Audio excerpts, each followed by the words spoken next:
اور آج اگر آپ 2024 کا الیکشن دیکھیں تو دیگر سروے کمپنیز نے، دیگر پولنگ کمپنیز نے الیکشن سے قبل پولز کروائے الیکشنز کے متعلق.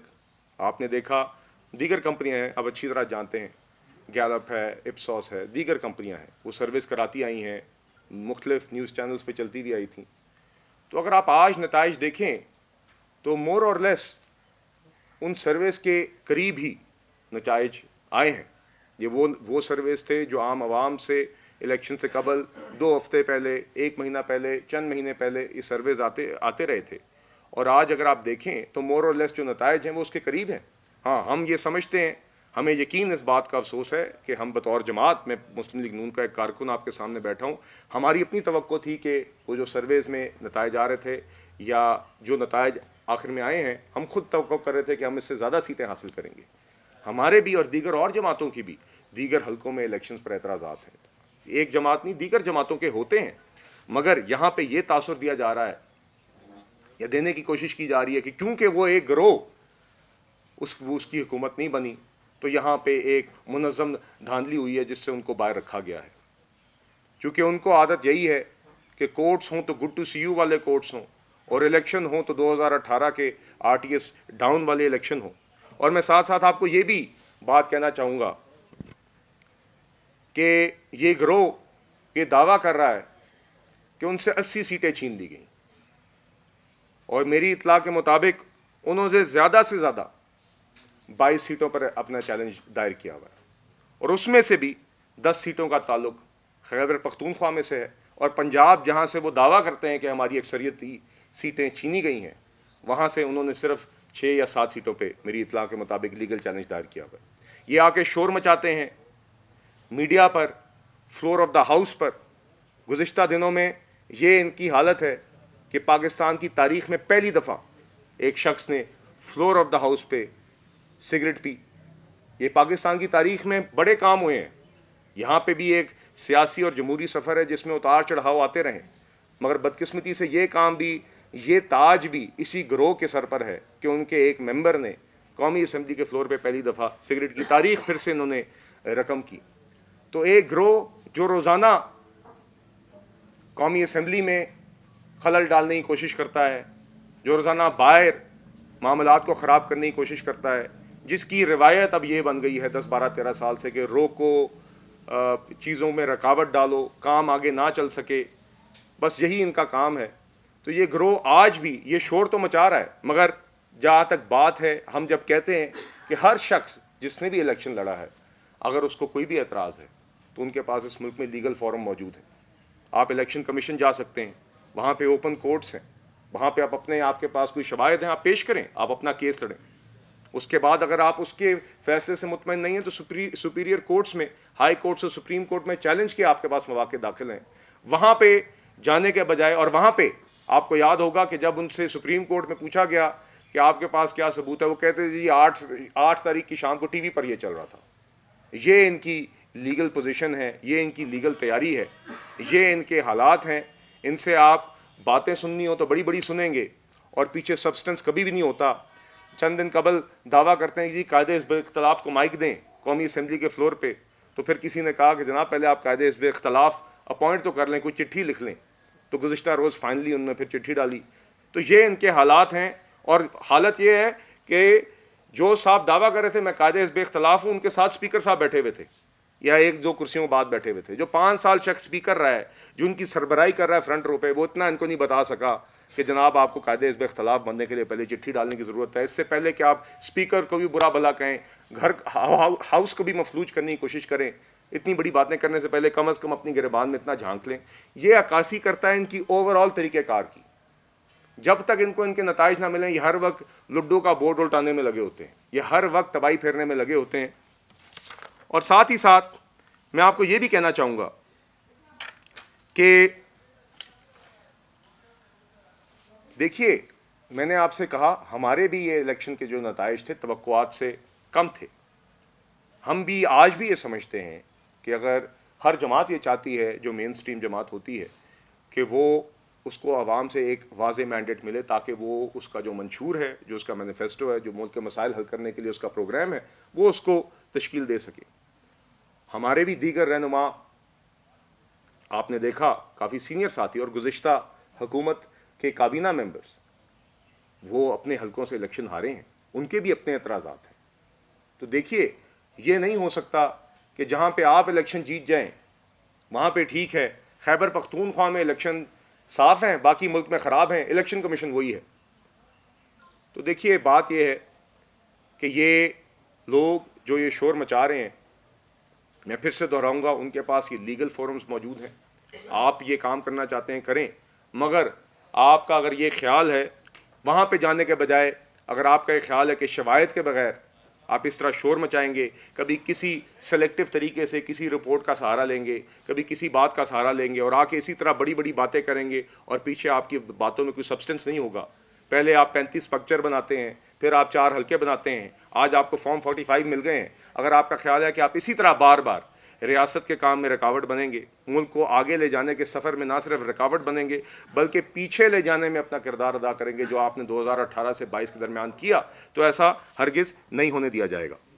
اور دیکھیے ساتھ ہی ساتھ کہ دیکھیے اگر آپ کچھ رپورٹس کا یہ ذکر کرتے ہیں, کچھ اداروں کی رپورٹس کا, تو میں ان سے گزارش کروں گا کہ اگر آپ ان کی رپورٹیں پکڑ پکڑ کے لہرا رہے ہیں 2024 کی, تو پھر ان کی 2018 کی رپورٹس پر بھی نظر ماریں اور ضرور ماریں. اور دیکھیے ساتھ ہی ساتھ میں یہ ضرور کہنا چاہوں گا کہ بدقسمتی سے اس جماعت نے 2013 سے لے کے آج تک کوئی کنسٹرکٹیو رول ادا نہیں کیا. جب حکومت میں بھی 2018 میں یہ مسلط ہوئے تب بھی آپ نے دیکھا کہ آج جب شہباز شریف صاحب نے پھر سے مفاہمت کی بات کی ہے, اپنی تقریر میں مفاہمت کا ہاتھ آگے بڑھایا ہے, تو پھر سے یہ اس ہاتھ کو پکڑنے کے قابل نہیں دکھائی دیے جا رہے. آپ نے دیکھا 2018 میں جب یہ وزیر اعظم مسلط ہو گئے یہ صاحب جو آج اڈیالہ جیل میں, اس کے بعد بھی چلیں آپ نہیں بنتی آپ کی کرسی, آپ اس منصب کے لیے نہیں ہیں, چلیں آپ کو کسی طرح بٹھا دیا گیا, اس کے بعد بھی وہ شخص اپنے آپ کو اس کرسی کے منصب کے اوپر فائز کرنے کی کوشش کرتا ہوا بھی نظر نہیں آیا. جب بالا کوٹ جیسا انسیڈنٹ ہوا تو تب بھی اس شخص کی انا نے اس کو اجازت نہیں دی کہ وہ لیڈر آف دا اپوزیشن اور اپوزیشن ممبران کے ساتھ اتنے اہم قومی ایشو کے اوپر بیٹھ جائے. اور آج بھی آپ نے دیکھا ہے کہ 2022 میں جب ایک آئینی ووٹ آف نو کانفیڈنس آیا, جب ایک آئینی ووٹ آف نو کانفیڈنس کے ذریعے اس مسلط شدہ شخص کو ہٹایا گیا, تو اس وقت بھی ان کو جب حکومت جاتی جاتی نظر آئی تو انہوں نے اپنا ہی کیا ہوا آئی ایم ایف پروگرام سبوٹاج کیا. ان نے اپنی ہی کی ہوئی آئی ایم ایف کے ساتھ شرائط توڑی اور پروگرام کو خراب کیا, پروگرام سسپینڈ ہوا اور پاکستان کو ڈیفالٹ کے نہج پر دھکیلا. اور جب ہماری حکومت آئی پاکستان کے مفاد میں 2022 اپریل 2022 میں جب ہماری حکومت آئی پاکستان کے معاشی مفاد میں, ہم نے انہی کا کیا ہوا پی ٹی آئی کا آئی ایم ایف پروگرام ہم نے ریوائیو کیا, کیونکہ اس وقت ملک کی ضرورت تھی کہ ہم ایک آئی ایم ایف پروگرام میں ہوں تاکہ جو زر مبادلہ کے ذخائر کا کرائسس ہے اس کو فوراً ہم روک سکیں. پاکستان میں جو ڈالرز کی قلت ہے اس کو ہم فوراً روک سکیں تاکہ ملک میں ڈیفالٹ نہ ہو اور سری لنکا جیسے حالات نہ ہوں. مگر تب بھی ان سے نہیں رہا گیا. انہوں نے اس ٹائم پر بھی, آپ کو یاد ہوگا کہ اپنے وزراء خزانہ کو صوبائی تیمور جھگڑا صاحب کو, محسن لغاری صاحب کو, شوکت ترین صاحب نے کالیں کر کے عمران خان کی ہدایت پر کہا کہ آپ یہ چٹھیاں لکھیں آئی ایم ایف کو, چونکہ ان سے یہ ہضم نہیں ہو رہا تھا کہ جب ووٹ آف نو کانفیڈنس سے پہلے انہوں نے ملک کو ڈیفالٹ کی طرف دھکیل دیا تھا تو ملک کیوں بچ رہا ہے ڈیفالٹ سے, یہ نئی حکومت آ کے کیوں بچا رہی ہے ملک کو ڈیفالٹ سے, ان کے یہ عزائم کیوں پورے نہیں ہو رہے. تو ان کو سکون نہ آیا, انہوں نے چٹھیاں لکھیں.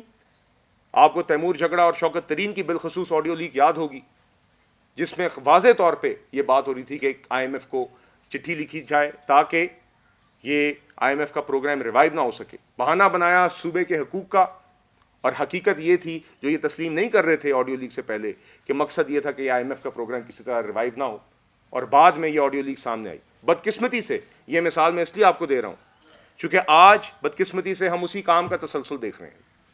آج پھر عمران خان صاحب نے ایک چٹھی لکھی ہے آئی ایم ایف کو اور اپنے کرسی کے ہوس کو پاکستان کے معاشی بحران کے ساتھ نتھی کیا.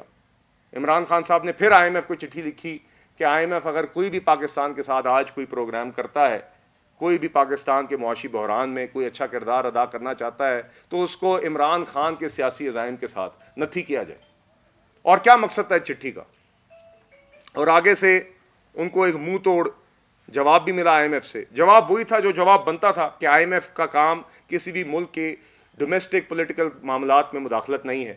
معاشی معاملات کے اندر وہ ملکوں سے ممالک سے بات کرتے ہیں اور ایک پروگرام تشکیل دیتے ہیں, یہی ان کا کام ہے. مگر بدقسمتی سے یہ اپنے کام سے باز نہ آئے. وہی لوگ جو پہلے ڈونلڈ لو کی باتیں کرتے تھے آج امریکہ جا کے لابی فرمز ہائر کر کے اسی امریکہ کو کہہ رہے ہیں کہ آپ کے مداخلت کرو. وہی شخص جو اس ملک میں اپنے سیاسی عزائم کے لیے کبھی آئی ایم ایف کا پروگرام خراب کرتا ہے, کبھی سائفر لہراتا ہے, یہ وہی لوگ ہیں. تو یہ وہ لوگ ہیں جو باز نہیں آ رہے, جن کے آج بھی ارادے وہی لگ رہے ہیں. مفاہمت کی ہم ان سے بات تو کر رہے ہیں, مگر 9 مئی کی دہشت گردی کرنے کے بعد بھی ان کو سکون نہیں آ رہا. زمان پارک میں پولیس اہلکاروں کے اوپر پیٹرول بم پھینک کر بھی ان کو سکون نہیں آ رہا. شہداء کی یادگاروں پر بھی حملہ کر کے ان کو سکون نہیں آ رہا. ریڈیو پاکستان کی بلڈنگ پر بھی حملہ کر کے ان کو سکون نہیں آ رہا. جناح ہاؤس کو جلا کر بھی ان کو سکون نہیں آ رہا. جوڈیشل کمپلیکسز پر حملے کر کے بھی ان کو سکون نہیں آ رہا. اور آج پہلے آپ کو یاد ہوگا 9 مئی کے حوالے سے کہ جب 9 مئی کا حملہ ہوا تو اس کے چند دن بعد عمران خان صاحب نے خود یہ کورٹ کے پریمیسز سے یہ بات کی تھی کہ اگر یہ ہماری بات نہ مانی گئی تو پھر سے ہم اسی طرح سڑکوں پہ نکلیں گے. انہوں نے اعتراف کیا تھا اور لا تعلقی کا اظہار کرتے کرتے بھی ان کو 2 ہفتے گزر گئے تھے. ایک بالکل خالی سا کھوکھلا سا انہوں نے بعد میں لا تعلقی کا اعتراف کیا اور کہتے ہیں کہ جی ہم نے تو جا کے اپنے ہاتھوں سے حملے نہیں کیے ہمارے لوگوں نے. کیا حسان نیازی ایک گاڑی کے اوپر کھڑا ہوا افواج پاکستان کی وردی کی بے حرمتی کرتا ہوا نظر نہیں آیا آپ کو؟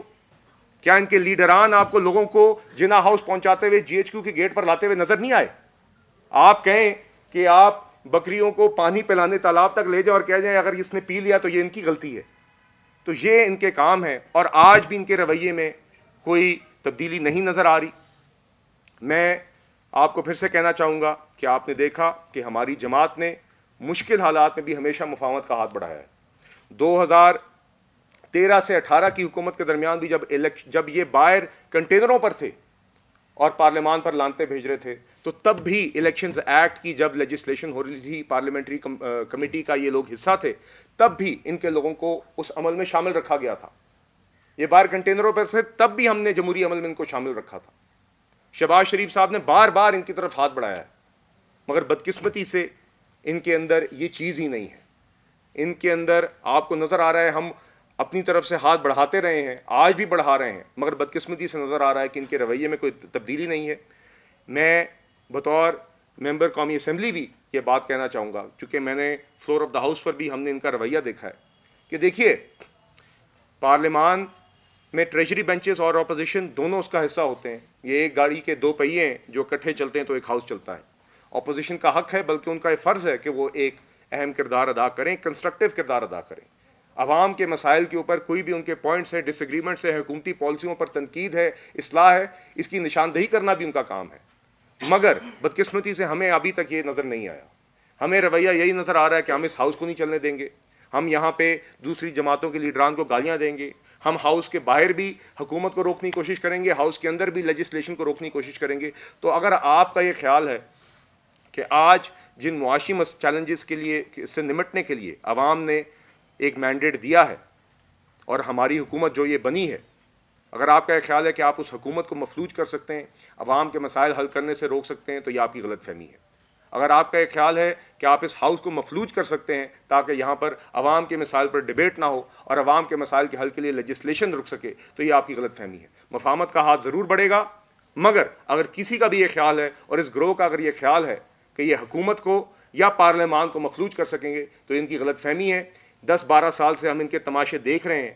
ہم مفاہمت کا ہاتھ ضرور بڑھاتے ہیں, مگر نہ ہم نے پچھلے 10-12 سال میں ان کی حرکات کی وجہ سے عوام کے کام اور عوام کے مسائل کا حل روکا ہے, نہ آج روکیں گے انشاءاللہ. ہم امید کرتے ہیں کہ یہ اب سدھر جائیں اور سیکھ جائیں اور آخر میں کوشش کر لیں کہ کوئی ان کے اندر جمہوری چیز آ جائے تاکہ معاملات آگے چل سکیں, بہتر طریقے سے چل سکیں.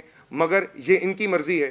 مفاہمت کا ہاتھ ہماری طرف سے بڑھتا رہا ہے, بڑھتا رہے گا, کوشش جاری رہے گی, مگر ان حرکات کی وجہ سے کوئی کام رکے گا نہیں. انشاءاللہ شہباز شریف صاحب کی حکومت, پنجاب میں مریم نواز شریف صاحبہ کی قیادت میں جو حکومت ہے, یہ عوام کے مسائل کے حل کے لیے کام کرتی رہے گی. انشاءاللہ معاشی چیلنجز بھی بہتر کریں گے, غربت بھی کم کریں گے انشاءاللہ, لوگوں کی قوت خرید بھی بڑھائیں گے. پاکستان کے جو کرونک معاشی مسائل ہیں, سرکولر ڈیٹ جیسے, آپ کے جو اسٹیٹ اونڈ انٹرپرائزز ہیں ان کے ریفارمز, FBR کے ریفارمز, تاکہ ہم ٹیکس نیٹ وائڈن کر سکیں, دیگر جو اس طرح کے ایشوز ہیں, روزگار بڑھانے کا معاملہ ہے, اس کے حل کے لیے آپ کو ہم کام کرتے ہوئے نظر آئیں گے.